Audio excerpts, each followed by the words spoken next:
मनोज जरांगेंच्या भेटीला राष्ट्रवादी शरदचंद्र पवार पक्षाचे आमदार राजेश टोपे अंतरवाली सराटीत दाखल। राजेश टोपेंनी मनोज जरांगेंच्या प्रकृतीची केली विचारपूस। कोल्हापूरचे खासदार शाहू महाराज छत्रपतींनी उद्धव ठाकरेंची घेतली भेट। मातोश्रीवर जाऊन घेतली भेट। उद्धव ठाकरेंनी शाहू महाराजांचं केलं अभिनंदन।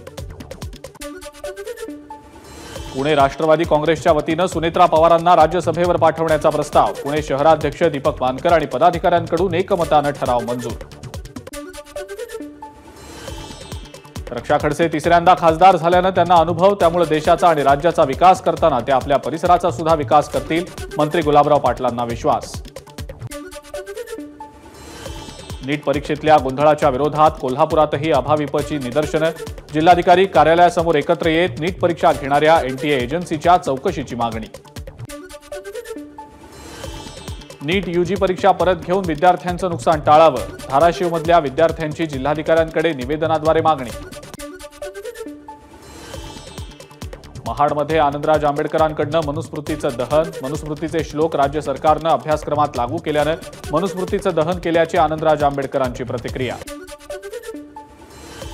पवईच्या भीमनगरमधल्या निष्कासित केलेल्या जवळपास 500 झोपड्यांमधल्या रहिवाशांसोबत खासदार वर्षा गायकवाड यांची चर्चा।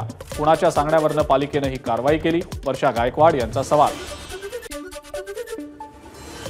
नाशिकच्या देवळामधल्या उमराणे इथं पावसानं झालेल्या नुकसानाची खासदार भास्कर भगरेंकडनं पाहणी। शेड कोसळल्यानं मृत झालेल्या मुलाच्या घरीही भगरेंनी सांत्वनपर दिली भेट।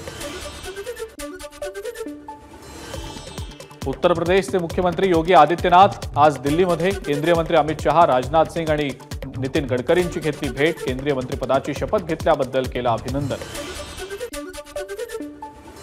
बांगलादेशच्या पंतप्रधान शेख हसीना यांनी सोनिया गांधी, राहुल गांधी आणि प्रियंका गांधींची घेतली भेट। मोदींच्या शपथविधी सोहळ्यासाठी शेख हसीना आल्या होत्या भारतात।